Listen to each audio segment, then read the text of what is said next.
ഇന്ന് റിലേഷൻഷിപ്പാണ് നോക്കുന്നത്. നിങ്ങളുടെ ഫീലിംഗ്, നിങ്ങളുടെ പേഴ്സൺ നിങ്ങളോടുള്ള ഫീലിംഗ്, പ്രധാന തടസ്സങ്ങൾ, എന്ത് ആക്ഷനാണ് എടുക്കുന്നത്. ആദ്യമായി നിങ്ങളുടെ ഫീലിംഗ് നിങ്ങളുടെ പേഴ്സണോട്,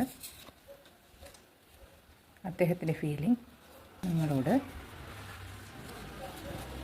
എന്താണ് പ്രധാന തടസ്സങ്ങൾ അല്ലെങ്കിൽ വെല്ലുവിളികൾ നിങ്ങളുടെ ബന്ധത്തിൽ, എന്താണ് യൂണിവേഴ്സിൻ്റെ അഡ്വൈസ്. നിങ്ങളുടെ ഫീലിംഗ് നോക്കിയപ്പോൾ നമുക്ക് കിട്ടിയിരിക്കുന്നത് 7 ഓഫ് കപ്സ് ആണ്. നിങ്ങൾ കൺഫ്യൂസ്ഡ് ആണ്. ഈ ബന്ധത്തിനെക്കുറിച്ച് കമ്മിറ്റ്മെൻറ്റ് ചെയ്യാൻ നിങ്ങൾക്ക് ഉള്ളിൽ ഭയമുണ്ട്, എന്താവും എന്നുള്ളത്. നിങ്ങളുടെ ഫീലിങ്സ് നിങ്ങൾക്ക് ക്ലിയർ അല്ല. ചില എക്സ്പെക്റ്റേഷൻസ്, ചില ഡ്രീമി എക്സ്പെക്റ്റേഷൻസ് ഉണ്ട് നിങ്ങൾക്ക്.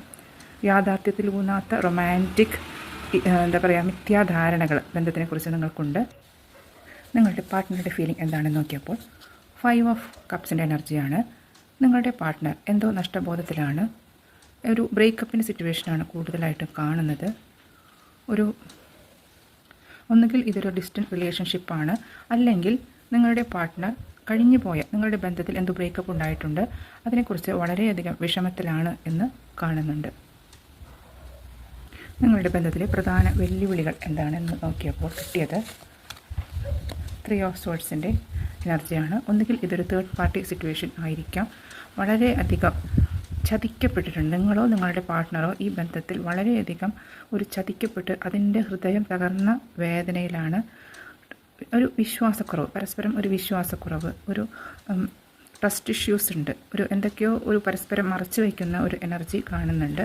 കൂടാതെ പരസ്പരമുള്ള കമ്മ്യൂണിക്കേഷൻ വളരെയധികം കുറവാണ്. അത് തന്നെ കൂടുതൽ പ്രശ്നങ്ങൾക്ക് വഴിതെളിയിക്കുന്നതായിട്ട് കാണുന്നു. പിന്നെ അങ്ങോട്ടും ഇങ്ങോട്ടും പരസ്പരം നിങ്ങൾക്ക് ഇപ്പോൾ സ്നേഹമില്ല എന്നുള്ളൊരു തോന്നൽ രണ്ടുപേരുടെയും ഉള്ളിൽ ഉണ്ട്.